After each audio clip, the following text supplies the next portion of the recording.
नमस्कार, मी आहे ऋतुजा. मिसेस गृहिणीमध्ये तुमच्या सर्वांचं मनापासून खूप खूप स्वागत आहे.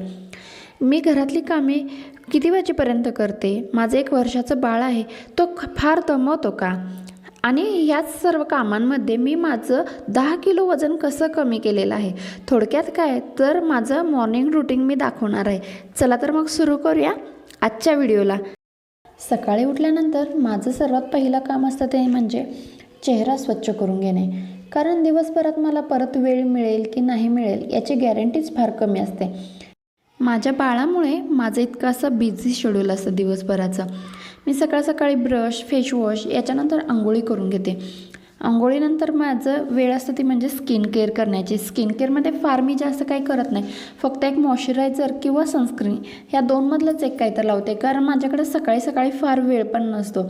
सकाळी एक तर पहिलंच स्वयंपाक करण्याची गडबड आणि कुठून काही माहीत नाही, पण बाळाला आमच्या सकाळी मस्ती करण्याचा फार मूड येतो. सकाळचं टायमिंग तर त्याच्या बाबांचंच असतं. बाळ आणि बाबा दोघेही छान खेळतात. तितक्यात मी स्वयंपाक किंवा इतर कोणती माझी कामं असेल सकाळची तर ती पटकन आवरून घेते.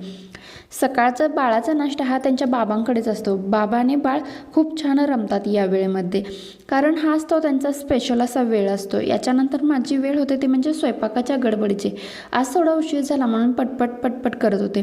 त्यात मला व्हिडिओ शूटिंग करण्याचा इतका सारा एक्सपिरियन्स देखील नाही आहे आणि माझं बाळ कॅमेरा बघितलं की ते पटकन असं ओढायला जातो. त्याच्यामुळं मला देखील ते शूट जास्त करता आलं नाही.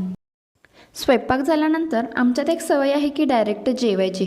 जेवून झाल्यानंतर मी माझ्या बाळाला अंघोळी करून झोपवते. तो झोपला की माझ्या पुढच्या कामांची तयारी सुरू होते. तो झोपण्याआधी आमच्या घराचं एक छोटीशी झलक तर पाहूया की कसं असतं सकाळी आमचं घर. हे पहा, इतकं सारं विस्कटलेलं, खूप सारा कचरा आणि प्रत्येक वस्तू त्याच्या जागेवर नाहीच आहेत. सगळ्या वस्तू इकडेच्या तिकडे, खूप सारं काम पडलेलं असतं सकाळी. खरं तर इतकी सारी भांडी आणि कपडे. तर मग मी सकाळी तो झोपला की नंतरच मी सगळं आवरायला सुरुवात करते. सगळ्यात पहिला आवरायला मी क्लिनिंगपासून सुरुवात करते. म्हणजे काय तर मी पहिल्यांदा सोफा सेट जागेवरून हलवून त्याच्या पाठीमागे कधी खेळणी पडलेले असतात, खूप कचरा. लहान बाळ असलं की थोडं जास्तच साफसफाई करायला लागते. त्याच्यामुळे मी सगळ्यात पहिला क्लिनिंगपासूनच सुरुवात करते. काही बायका अंघोळीच्या आधी देखील ही सुरुवात करतात, पण मला स्वयंपाक करण्याच्या आधी अंघोळ करण्याची एक सवय लागली आहे. त्यामुळे मी पहिल्यांदा अंघोळ, त्याच्यानंतर स्वयंपाक आणि त्याच्यानंतर घरातील इतर कामे असं काहीसं माझं शेड्यूल सेट झालं आहे. आणि ही सर्व कामे करण्यासाठी पहिल्यांदा मी कंटाळा करत होते, पण नंतर माझ्या असं लक्षात आलं हीच सारी कामे करून माझं वजन देखील कमी होते. तुम्ही प्रत्येक व्हिडिओत माझं वेगवेगळा ड्रेस व वेगवेगळा लुक बघत असाल. काहीत माझं वजन फार वाढलेलं दिसते तर काहीत माझं वजन खूपच कमी वाटते. कारण याचं हेच आहे की मी सगळ्या क्लिप एकत्र केलेल्या आहेत. ह्या सगळ्या क्लिप शूट केलेल्या नाही आहेत. आणि म्हणजे सुरुवातीला मी धुणी भांडी हे करण्यासाठी एक बाई लावली होती, पण नंतर माझ्या लक्षात आलं की त्या इतक्या चांगलं स्वच्छ पण करत नाही आहेत. आणि जर आपण ही घरातली कामे केली तर आपल्या शरीराची हालचाल होते आणि त्याच्यामुळंच आपला थोडासा व्यायाम होतो. गृहिणींना काय होतं की व्यायाम करायला किंवा काय, ज्यांचं असं माझ्यासारखं लहान बाळ असेल त्यांना तर बिलकुलच जमत नाही. बाळाला वेळ देऊ, घराला वेळ देऊ की तो व्यायाम करत बसू. तर माझ्या असं लक्षात आलं की जर आपण ही कामं व्यवस्थित नीटनेटकी केलीत तर नक्कीच आपलं वजन कमी होतं. झाडू लावणे, फरशी पुसणे अशा साऱ्या गोष्टींमधून आपल्या शरीराचा व्यायाम होतो आणि त्याचमुळे एक्स्ट्राची आपली जी कॅलरी असते ती आपली बर्न होते. म्हणजेच काय तर ती घटते आणि त्याचमुळे आपलं वजन कमी होतं. ह्या म्हणजे घरातल्या कामांसोबत मी आणखीनही काही केलं होतं, ते म्हणजे सकाळी उठल्यानंतर गरम पाणी पिणे, दुपारी जेवणाआधी 1 तास 1 तांब्याभर का होईना पाणी पिणे. ह्या सगळ्या गोष्टी मला आणखीन जास्त मदत झाली आणि याच सगळ्या कारणांमुळे माझं 72 किलोपासून ते 62 किलोचा प्रवास घडला. मी सुरुवातीला ही सगळी कामे करायला कंटाळा करायचे किंवा मला असं वाटायचं की मिस्टरांनी थोडी हेल्प केली की आणखीनच बरं होईल. पण नंतर माझ्या हळूहळू असं लक्षात आलं जर ही कामं मी स्वतःच केली तर माझ्या शरीरामध्ये आणखी ज्या काही कॅलरीज आहेत त्या घटतील आणि माझं वजन कमी व्हायला मदत मिळेल. आणि ह्याच सगळ्या कारणांमुळं माझं 10 किलो मी वजन कमी केलेलं आहे. खरं तर ह्या घरातल्या कामांमुळं आपण 2 गोष्टी नक्कीच साध्य करू शकतो. एकतर म्हणजे आपल्या घराची खूप छान अशी स्वच्छता होते आणि दुसरं म्हणजे ह्याच सगळ्या गोष्टींमुळं आपलं वजन कमी होतं. माझं लहान बाळ असल्यामुळे मला खरंच बाहेर जायला अजिबात वेळ मिळत नाही. खरं तर जर तुम्हाला जमत असेल तर 1 तास नक्कीच चालणं ठेवा आणि त्याच्यानंतर दुसरेही जर तुम्हाला वेळ मिळाला तर व्यायाम नक्कीच करा की ज्याच्यामुळे आपलं वजन कमी होईल.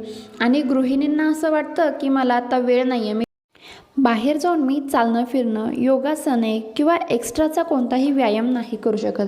तर गृहिणींसाठी हे फार सोपं आहे की आपण आपल्या घरातली कामे स्वतःच करून फार छान असा आपला स्वतःचा बॉडीचा रिझल्ट पाहू शकतो. मी सुरुवातीला झाडू लावला, त्याच्यानंतर आता किंवा बाजारात आणखीनही काही वेगवेगळी साधनं आली. पण आपण जर असं जुन्या कपड्यांनी जर फरशी पुसत असू तर 2 ते 3 गोष्टी आपल्याला नक्कीच साध्य होतात. एक तर आपण व्यवस्थित खालती वाकून पुसल्यामुळे आपली फरशी स्वच्छ निघते आणि दुसरी म्हणजे आपल्या शरीराचा एका वर्षामध्ये नवीन कपड्यांची लाखो ते करोडोंमध्ये नवीन निर्मिती होत असते. ते खूप सारे पैसे त्यात इन्व्हेस्ट केले जातात. बरेचसे लोकांकडून काय जातं, मग वर्षानुवर्षे 30 कपडे नाही घातली जात, तर काही लोक फेकून देतात, काही लोक जाळून देतात, तर काही लोक दुसऱ्यांना दान देखील देतात. दान दिलेलं एक वेळ म्हणजे चांगलंच आहे, पण फेकून देण्यापेक्षा आपण जर जुने कपड्यांचा असा काहीसा वापर करू लागलो तर ते आपल्या इकॉनॉमीसाठी देखील आणखीनच चांगलं राहील. फरशी पुसून झाल्यानंतर वेळ होते ते म्हणजे कपडे धुण्याची. मी कधी कधी मशीनला कपडे लावते, तर कधी कधी हातावरती देखील धुते. हातावरती कपडे धुतल्यामुळे काय होतं, आपल्याला आपले पाय असतात ते पोटाला एकदम चिटकून राहतात, त्याच्यामुळं आपल्या पोटावरती थोडासा दाब निर्माण होतो आणि आपलं वजन कमी होण्यासाठी म्हणजे पोट आत जाण्यासाठी चांगलीच मदत मिळते. कपडे धुवून झाल्यानंतर कधी कधी माझं बाळ उठतं, तर मी त्याला मग त्याचा खाऊ भरवायचं, त्याला घेऊन थोडा वेळ बसायचं. कधी कधी माझी कपडे धुवून झाली तरी तो उठत नाही, मग मी काय करते, आधी देवपूजा करून घेते, नंतर त्याला खायला देते. किंवा मग जर तो उठला असेल तर मग असं करते की त्याला खायला द्यायचं, त्याचं पोट भरायचं आणि त्याच्यानंतर मग देवपूजा किंवा इतर कोणती जर शिल्लक कामं राहिली असतील तर मी ती कामं करून घेते. बाळ जर उठला असेल तर त्याला घेऊन कामं करणं म्हणजे खूप जास्त अशी अशक्यच गोष्ट आहे. त्यामुळं तो उठायच्या आधीच मला बऱ्यापैकी कामाशी करावी लागतात आणि आमच्या सकाळच्या कामांचा शेवट हा असाच होतो. तुम्हाला जर माझा व्हिडिओ आवडला असेल तर प्लीज माझ्या चॅनलला सबस्क्राईब करा आणि माझ्या व्हिडिओना लाईक करा.